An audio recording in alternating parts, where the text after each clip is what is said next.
গভীর রাত, হঠাৎ সিসিটিভি ফুটেজে ধরা পড়ল এক নারীর অস্বাভাবিক দৃশ্য।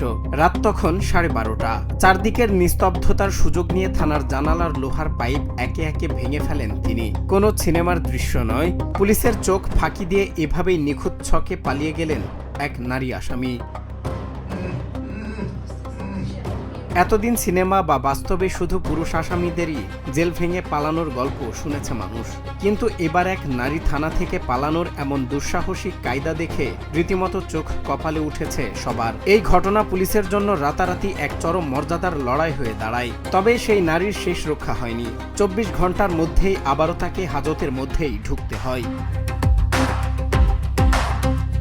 ঘটনাটি ঘটেছে মাদারীপুর সদর মডেল থানায়। থানার মূল ভবনটি ভেঙে ফেলায় সেখানে কোনো স্থায়ী হাজতখানা ছিল না। আর এই সুযোগটাই নেন অনৈতিক কার্যকলাপের দায়ে ধরা পড়া আসামি হাসিনা।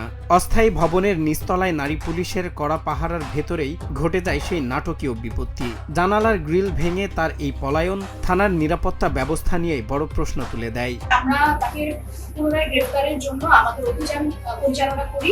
গত 11/7/2026 খ্রিস্টাব্দ ভোর 6:15 ঘটিকায় পুলিশ এবং র্যাবের যৌথ অভিযানে আমরা আসামি হাসিনা বেগমকে ঢাকার কেরানীগঞ্জ এলাকা থেকে গ্রেফতার করতে সক্ষম হই এবং আমরা তার বিরুদ্ধে পেনাল কোডের 224-427 ধারায় নিয়মিত মামলা রুজু করি।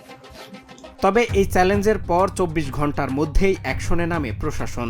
পুলিশ সুপার হাবিবুর রহমান ও অতিরিক্ত পুলিশ সুপার ফারিহা রফিক ভাবনার তত্ত্বাবধানে শুরু হয় চিরুনি অভিযান। অবশেষে আজ শনিবার ভোর 6:15 তথ্য প্রযুক্তির সহায়তায় ঢাকার কেরানীগঞ্জের জিয়ানগর থেকে র্যাব ও পুলিশের যৌথ টিম হাসিনাকে পুনরায় গ্রেফতার করে।